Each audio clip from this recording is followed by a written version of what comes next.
Franchement, les gars, il y a des fois, je me dis que quand on voit à chaque fois qu'un joueur du Maroc ou un ancien joueur du Maroc, chaque fois que tu lui tends un micro, il te fait des révélations de fou sur l'équipe nationale du Maroc, je me dis vraiment, il doit se passer des dingueries de malade, les gars.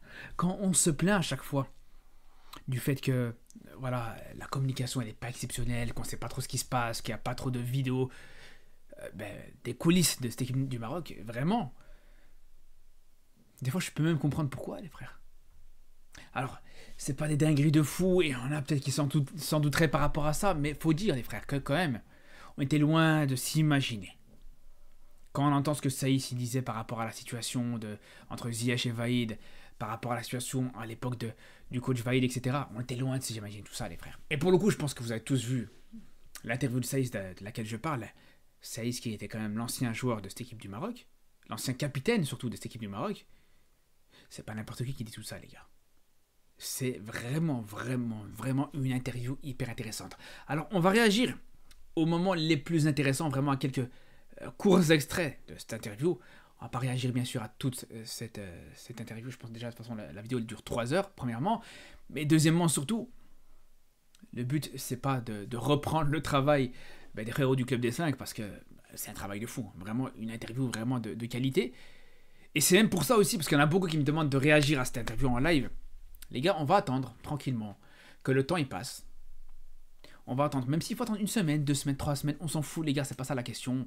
Mais voilà que ils font les vues qu'ils doivent faire, tout simplement, qui récoltent les fruits de leur travail. Et après à ce moment-là, on se fera un petit live, on se fixera un petit live, où on regardera cette interview en entier, tous ensemble les gars, parce qu'il y a tellement de choses à dire et à redire. Alors pas forcément des choses qui nécessitent une vidéo, mais des choses qui mériteraient, pourquoi pas, des petits débats, etc. en live. Mais bon, ça sera pour une prochaine fois. Mais sinon, bien sûr qu'un extrait, et certains extraits qui sont hyper intéressants, et qui, là, pour le coup, j'étais obligé d'en parler, d'en faire une vidéo, les frères. Mais, dans tous les cas, pour ceux qui n'ont pas vu cette fameuse vidéo et cette fameuse interview, je vous invite à aller la voir. Le titre, il est juste là au-dessus de moi, de la chaîne YouTube du Club des 5. Allez voir tout ça. Mais bref. Revenons à cette interview, les frères, et on va commencer tranquillement, avec un petit passage qui n'a pas fait beaucoup parler, qui n'a pas fait le buzz, etc., mais que j'ai trouvé hyper intéressant, et écoutez-moi ça, les gars. Je suis pas d'origine marocaine, mais dans un groupe comme ça, vous parlez comment, entre vous? Tout. Français, arabe, anglais, espagnol, ceux qui parlent espagnol. On n'est pas surpris, hein, bien sûr, on n'est pas surpris du tout de ça, on sait très bien que, voilà... Le groupe du Maroc est très varié avec plusieurs joueurs qui viennent d'horizons totalement différents. Ça, on n'est pas surpris. Mais écoutez, la suite. Et ça arrive à communiquer sur le terrain. Il n'y a pas de barrière de langue problématique. Il y a vraiment... En fait, tu as toutes ces cultures qui se ramènent au centre d'une seule, qui est la culture marocaine. Tu vois? C'est beau ce qu'il dit. Franchement, ça m'avait marqué. Ce qu'il a dit là-dessus, c'est que il y a beau avoir des joueurs qui viennent d'Espagne, d'Italie, d'Angleterre, de partout en fait, tout simplement. Au final, tu te rends compte qu'ils arrivent de 1 à se comprendre et de 2, voilà, qu'au final il y a la même culture. Et ça, pour le coup, je trouve que c'est hyper intéressant. Et encore une fois, c'est pas le genre de chose qui va faire du buzz, qui va faire vraiment parler, qui va faire beaucoup parler. Mais pour moi, c'est quand même une phrase très forte, hein, ce qu'il dit là. Ouais, franchement, c'est beau. Mais tu vois que la base c'est le Maroc, tu vois. Il n'y a pas de. La base c'est le Maroc. Ouais, la base c'est le Maroc. Donc ce mélange de tout ça, ça fait quelque chose. Petite parenthèse, rien à voir les gars.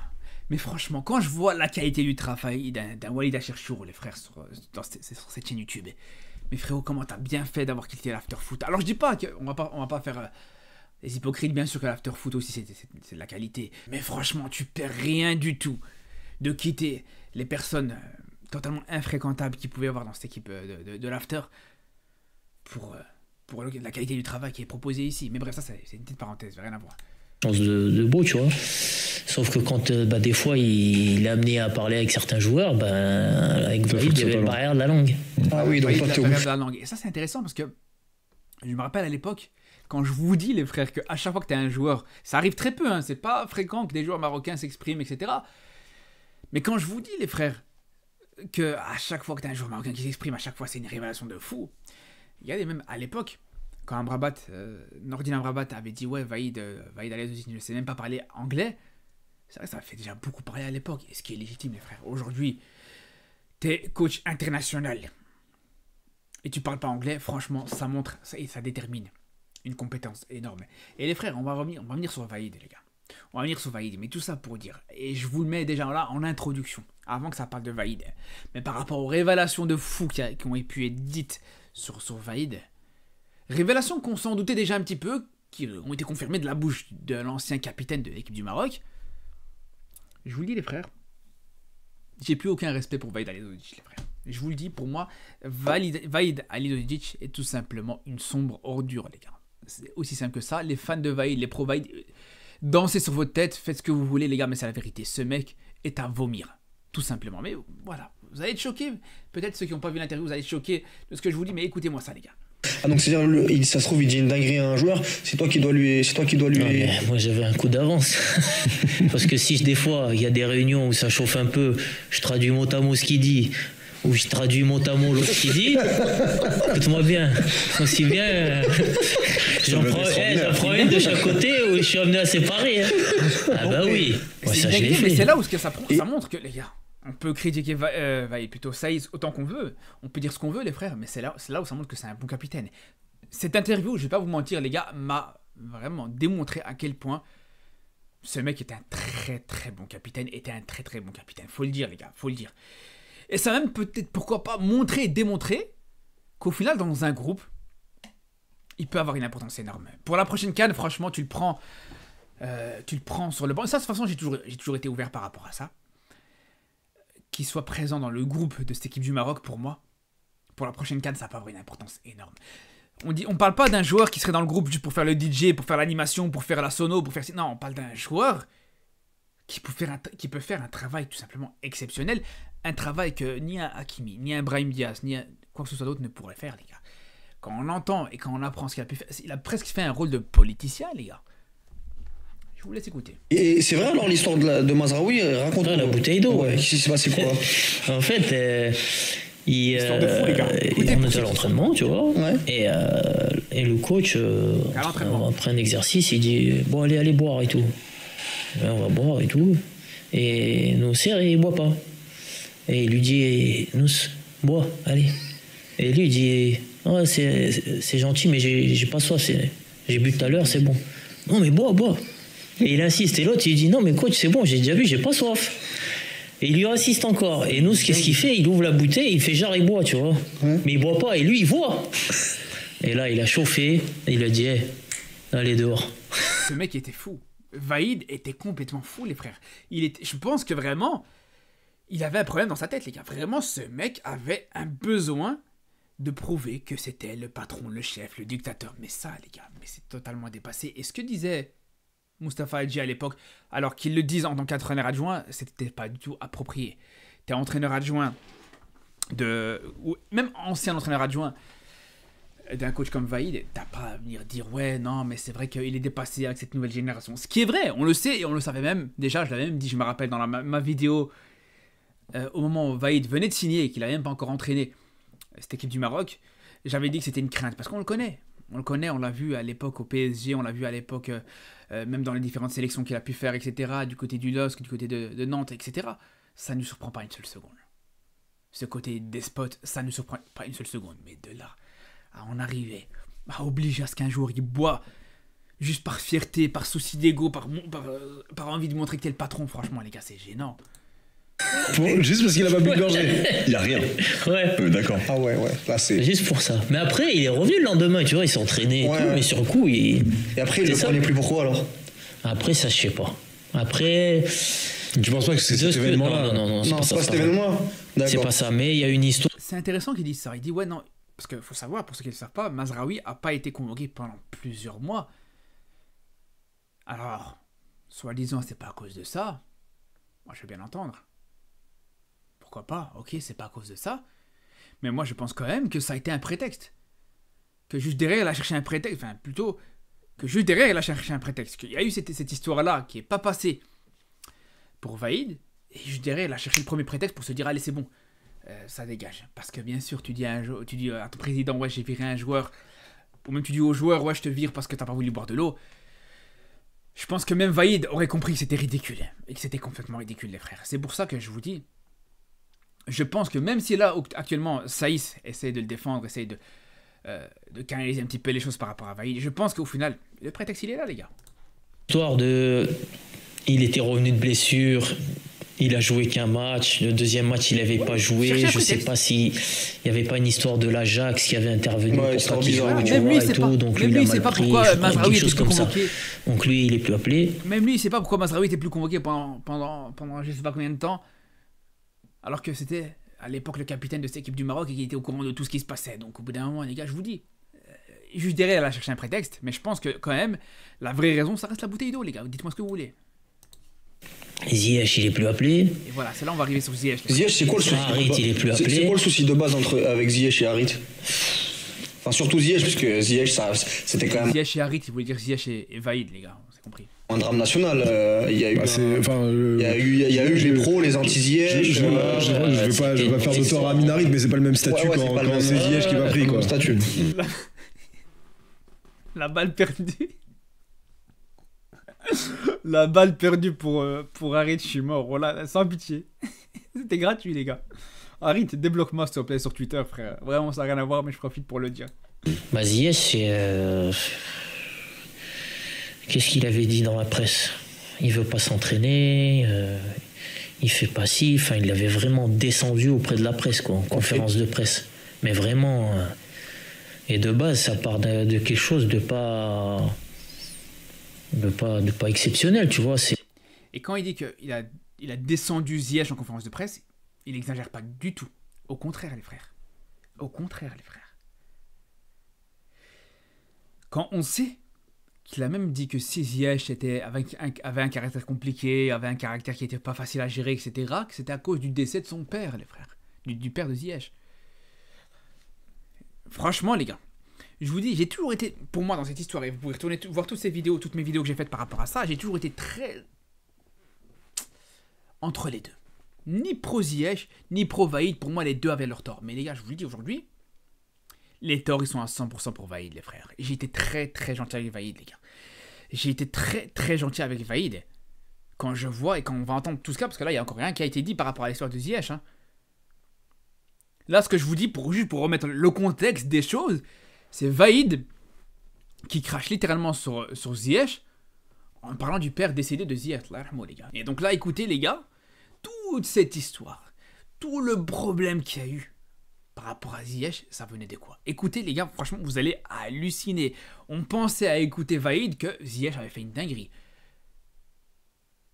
Pour moi, je me suis dit, c'est bon, là, Ziyech a fait un truc de fou, il a sûrement pissé sur le responsable du matériel, ou il a fait, je sais pas, les gars, excusez-moi les gars pour les termes, mais vraiment, à entendre parler Vaïd, on s'est dit peut-être vraiment Ziyech a fait quelque chose de fou. Écoutez-moi ça les gars. Donc Ziyech vient d'arriver en sélection, regardez ce qui va se passer. Après son vol, et le coach l'appelle dans son bureau, je crois, ce que j'ai compris. Et lui il dit non en gros je viens pas, tu vois, parce que je suis en train de me faire masser, en gros je finis mon truc et je viens après, tu vois. Normal, le mec il se fait soigner, je finis mon soin et puis je rejoins le coach, ce qui est tout à fait logique, ce qui est tout à fait normal, et je peux vous le dire les frères, pour moi-même avoir été de l'autre côté, pour avoir été kiné, pour avoir soigné des joueurs dans un club pro, c'est normal, le coach appelle un joueur, c'est toujours priorité aux soins du joueur. Toujours. Le joueur finit son soin et après il vient. Ouais, à la limite, t'as pas encore commencé le soin. Et le coach t'appelle, tu vas d'abord chez le coach, après tu fais ton truc. Mais c'est pas que tu commences.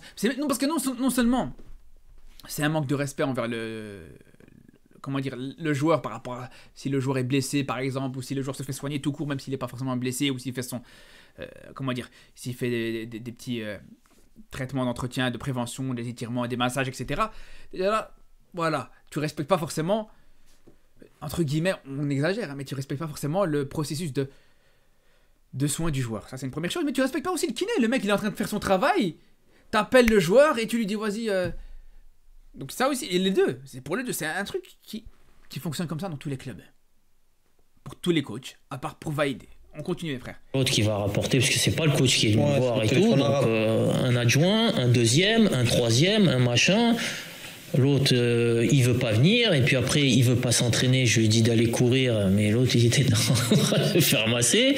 Donc, des petites conneries comme ça. N'importe quoi, en fait, au final. Et moi, j'ai pas vu Hakim à ce moment-là, parce que j'étais dans ma chambre. Je savais pas qu'il était arrivé. Tout ça pour ça. Et il m'appelle et tout. Il me dit, je m'en vais et tout. Je me dis, tu viens d'arriver, ça, pour le coup, ça, pour ça, hein, que normalement, Ziyech devait se faire virer sur ce même rassemblement, les gars. Pour ceux qui s'en rappellent pas, les gars, c'était un rassemblement du mois de juin, si je dis pas de bêtises, 2021. Juin 2021, match Maroc-Burkina Faso et Maroc-Ghana. À vérifier, mais je pense que c'est ça, en match amical.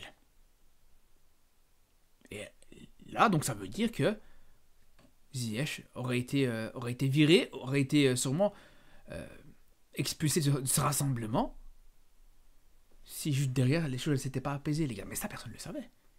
C'est vrai qu'il y avait un truc qui nous paraissait bizarre. Je me rappelle justement contre un des deux matchs, je ne sais plus c'est quel le premier, peut-être contre le Burkina Faso. Je ne sais plus, un des deux. Mais en tout cas, que Ziyech avait commencé le match sur le banc. Je me rappelle très très bien, les gars. Je me rappelle même, il mangeait une banane sur le banc. Même là, ce match-là, on s'était dit, bizarre, Ziyech, il est bizarre aujourd'hui. Il était là sur le banc, il mangeait une banane comme ça. C'était déjà bizarre à ce moment-là. Même si, pour le coup, là, on ne savait rien du tout. Mais c'est une dinguerie de se dire que là, il était à 2 doigts de se faire virer. Ouais, m'a dit, le coach, en gros, il me vire, je veux pas, je reste pas et tout. Et c'est là où on voit vraiment l'importance de Saïss dans cette histoire, parce que regardez, en tant que capitaine, l'importance qu'il a eu, les frères. Si vous me demandez mon avis, je vous le donne, tu vois. Après, vous faites ce que vous voulez. Moi, vous allez contre mon avis ou de ce que je vous ai dit. C'est vous le décideur. Moi, c'est vous le décideur. Moi, ça change rien, tu vois. Pour lui, donc il a quand même osé et pris l'initiative de dire à Vaïd, ouais, voilà, je trouve que c'est une histoire qui ne demande pas forcément à ce que Ziyech se fasse virer. Donc il a pris l'initiative de le dire à Vaïd. Et pour ceux qui connaissent Vaïd, c'est simple, les gars.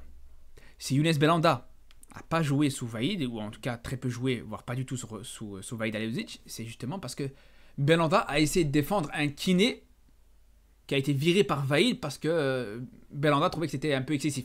Et à cause de ça, il n'a plus joué, les gars. Donc, dites-vous à quel point c'est une dinguerie. Dites-vous là, donc Saïss, en tant que capitaine, il a pris l'initiative de suivre le même chemin que Belhanda, de se faire virer de cette sélection marocaine, de risquer de plus jouer une Coupe du Monde, juste pour défendre Ziyech et pour défendre surtout l'intérêt et les intérêts de la sélection. C'est là où vraiment, pour le coup, Saïss mérite un respect énorme. Faut le dire, les gars. Vraiment, franchement, faut le dire, les gars. Vraiment. Moi, je reste à ma place de joueur et de capitaine, tu vois. Toujours bien faire la part des choses, tu vois, parce que pas qu'après on te dise ouais mais hein, ça part de toi, tu vois, parce que ça c'est vite arrivé. Et donc voilà, et le soir grosse réunion avec le coach, avec Hakim. Saïss, j'insiste là-dessus parce que si Saïss n'avait rien dit, Ziyech serait parti directement sur ce rassemblement-là. Le président aussi. Donc au final, Ziyech n'est pas parti. Mais grâce à la réunion qu'ils ont fait entre Ziyech, pour le coup, Vaïd, Saïss, capitaine de la sélection à ce moment-là, et le président de la fédération marocaine. Donc toute la nuit comme ça, à parler, à discuter. Toute la nuit. Oh, une bonne partie de la nuit, ouais. Tu étais là, toi? Bah ouais. Et même pour un truc à la con, ça dure toute la nuit. Ouais, parce que... c'est qu'il devait y avoir des ressentis qui étaient plus... Ouais, c'est pour un bête truc, tu fais une réunion de toute la nuit qui dure jusqu'à 4h du matin, les gars. Bah parce qu'il y a le coach qui parle, Hakim qui parle, moi je traduis au coach, oh, ouais, toi, le coach traduit au Hakim, il y a le président aussi qui est là, donc c'est compliqué. On parle de ouais, attends, je viens dans 5 minutes une fois que je finis mon soin, les gars. Réunion jusqu'à 4h du matin, pour ça. Et là, je t'ai dit là... Je m'en sors pas. Bah je m'en sors pas, si je m'en sors, parce que au final... je traduis pas mot à mot. Il est fort. Et tu sélectionnes les bons mots. Je sélectionne les bons mots. Au final, ça s'appelle. Et le lendemain, le coach m'appelle. Il m'a dit écoute, d'accord, c'est vrai, c'est mieux qu'on reparte sur une page blanche. Il y a Hakim qui est là et tout. C'est mieux qu'on reparte sur une page blanche. Mais voilà, moi, c'est parce que j'attends énormément de lui et tout. Je sais que c'est un joueur. Donc, au final, voilà, Saïss a eu gain de cause. Saïss, je sais pas si vous vous rendez compte, a su apaiser ce truc. Là maintenant, dans l'état actuel des choses, normalement, il n'aurait même pas dû y avoir d'affaire Ziyech si les choses s'étaient faites correctement, les gars. Saïs avait su régler ce problème, en tout cas cette réunion, et Saïs en grande partie a su vraiment apaiser les choses, les gars. Je sais pas si vous réalisez. Sauf que les gars, regardez ce qui se passe après, et c'est là où je vous dis qu'à partir de ça, tu peux plus avoir aucun respect pour ce coach Vahid Halilhodžić, les gars. C'est aussi simple que ça. Regardez, rassemblement suivant. Rassemblement du mois de septembre, si je dis pas de bêtises, c'était contre le Soudan et contre la Guinée-Bissau peut-être. Je crois, mais en tout cas, c'est le début des qualifications pour la Coupe du Monde. Écoutez ça, les frères. Saïs qui dit que normalement, il avait prévu de faire le déplacement Angleterre-Maroc avec Ziyech. À ce moment-là, tous les deux jouent en Angleterre. Écoutez ça. Et la liste sort, il est pas dedans. Ah ouais. En septembre. C'est Vahid qui a... Après, ouais, il est pas dedans. Et... Alors que il s'était quitté en bons termes. Vahid a dit il voulait repartir sur des bonnes bases. Liste d'après, il sort, il est pas dedans. Et le pire, écoutez ça. Là, il fait une conférence de presse et il le démonte. Vahid. Ouais. Ah ouais, il raconte tout. Ouais, il dit que je l'appelle pas parce que comportement pas bon, machin, cela. Et imagine-toi, hein, ça a été repris dans la presse anglaise. Et là, les gars, quand on se rend compte aujourd'hui de la situation de Ziyech, avec ses descentes aux enfers au final depuis cette histoire, parce qu'il y a eu la demi-finale de Coupe du Monde, mais à part ça, on va pas se mentir, les frères, bien sûr que depuis cette histoire, c'était très compliqué pour Ziyech. Et si Ziyech a eu du mal avec Chelsea, si Ziyech a eu du mal avec par la suite pour trouver un nouveau club, etc., alors que financièrement, il valait pas grand-chose, il venait sortir d'une belle Coupe du Monde et tout ça. Les gars, je vous le dis, alors c'est pas que à cause de Ziyech, mais Vahid a joué une importance énorme. Regardez ce que Saïs avait vu à l'époque et avait entendu à l'époque dans la presse et dans les médias anglais. Et peut-être que c'est la même chose avec Tuchel, c'est pour ça qu'il joue pas. Ah ouais. Mais un truc de fou. Vous vous rendez compte à quel point Vahid, qui a toujours été là pour dire ouais voilà, moi je suis là pour prendre en charge les joueurs du Maroc et je suis là pour valoriser les joueurs marocains, etc. Comment il t'a sali l'un des plus grands joueurs de l'histoire du football marocain, les frères. Et il a peut-être gâché une grande partie de sa carrière. C'est là où c'est très grave, les gars. C'est là où vraiment c'est dégueulasse. Et c'est là où quand je vous dis que pour moi aujourd'hui, Vahid, c'est une sombre poubelle, pour être poli. J'exagère pas une seule seconde, les gars. Vraiment. C'est très, très, très grave. Parce que juste avant, il faut quand même dire une chose, les gars. Dans le football, il y a une chose qui est importante. On va pas se mentir, les frères, les footballeurs, etc. Et dans le monde du football, il n'y a pas tout qui est parfait. Mais il y a une chose qui est très importante dans le monde du football, c'est la parole. Une personne qui donne la parole à un autre, ça a une valeur et ça a une importance énorme. Et t'as Vahid qui donne non seulement sa parole à Ziyech, pour commencer en disant voilà c'est bon, on repart sur de bonnes bases, ils ont sûrement serré la main, ok, vas-y, c'est comme si de rien n'était. Mais surtout, il donne sa parole non seulement à Saïs, et ça Saïs aussi va le dire par après, mais aussi au président de la fédération marocaine en disant voilà c'est bon, on repart sur de bonnes bases. Et là, sans consulter personne, sans demander l'avis à personne, ni au président de la fédé, ni à son capitaine, il se dit, bah, ouais, au final, non, en fait, j'ai pas envie de faire d'efforts pour Ziyech, je vais pas le convoquer, et voilà, tout simplement, les frères. Ce mec, je parle de Vahid, était égoïste. Ce mec était un vrai charognard, et il a voulu nous faire croire, il a endormi, d'ailleurs, il a même réussi à endormir beaucoup de Marocains, même moi, en partie, les gars. J'ai jamais cru à 100%, les gars, à son discours, et c'est pour ça que je vous dis, j'ai jamais été totalement pro-Vahid. Mais il y en a beaucoup qui sont tombés en piège, les gars. Ouais, moi, Maroc important, équipe nationale du Maroc important. Il en a rien à foutre de l'équipe du Maroc, les frères. Il en a rien à foutre. Ce qui comptait pour Vahid à l'époque, c'est sa vieille personne. C'est tout ce qui comptait pour lui, les gars. Ziyech lui faisait un petit peu d'ombre, tel joueur lui faisait un petit peu d'ombre, il l'écartait, il trouvait un prétexte pour l'écarter, c'est aussi simple que ça, les gars. Ce mec était une pourriture, c'est confirmé aujourd'hui, je vous le dis, les gars, ce mec est une pourriture. Et aujourd'hui, je suis tellement content, les gars, qu'il n'a pas fait cette Coupe du Monde avec le Maroc, que là, aujourd'hui, il est dégoûté du Maroc, que là, aujourd'hui, même, comme il dit lui-même, même le M du mot Maroc, il veut plus l'entendre, c'est franchement, c'est la justice de Dieu, ça, les gars, comme il dirait Mbemba. C'est totalement mérité. T'as jamais joué de Coupe du Monde, en tout cas t'as joué qu'une seule Coupe du Monde. Et que ce soit au Japon, que ce soit en Côte d'Ivoire, et là pour le coup au Maroc, t'as été viré juste avant la Coupe du Monde, c'est mérité. C'est totalement mérité parce que t'es une ordure. Vaïd, t'es une ordure. J'en ai rien à foutre les gars. Pleurez comme vous voulez, les pro-Vaïd, pleurez comme vous voulez, c'est la vérité les frères. C'est aussi simple que ça. Et alors vous allez me dire, ouais mais tu crois à Saïs, etc. Mais il y a une chose importante, et on va conclure là-dessus les gars. Je pense que la vidéo elle est assez longue, suffisamment longue pour conclure là-dessus. Pourtant j'ai réagi, j'ai fait que 10 minutes sur les 3 heures de cette très belle interview de Saïs. On a fait que 10 minutes. Hein. Mais bref, tout ça pour vous dire. Et c'est la conclusion la plus importante, une des conclusions les plus importantes. C'est que Saïs avait absolument rien à gagner en tapant sur Vaïd, les gars. La preuve, c'est qu'il le disait plusieurs fois lui-même, qu'il était beaucoup reconnaissant envers Vaïd, qu'il garde un respect énorme pour lui, et que dans cette histoire, il a toujours été objectif. Donc c'est pour ça, les gars, que c'est pas n'importe qui raconte cette histoire. C'est pas comme si ça avait été Mazraoui, c'est pas comme si ça avait été un adjoint de Vaïd, non. Je pense que la personne la plus neutre pour raconter cette histoire de manière impartiale, c'est lui, et cette révélation, elle est énorme, les gars, vraiment. En tout cas, les frères, comme je vous dis, dans quelques semaines, pourquoi pas, on aura l'occasion de faire un live où on réagira à cette vidéo en entier, aux 3 heures de cette vidéo en entier. Je pense que ce sera un gros live, parce que c'est à chaque fois que je dois faire une pause pour réagir à ça. Le live sera très très long, mais bon, pourquoi pas, ça pourrait être pas mal. Sur ce, les frères, je vous dis à très vite pour mes vidéos sur le football marocain, le football africain et le football européen comme d'habitude. Et surtout d'ici là, prenez soin de vous.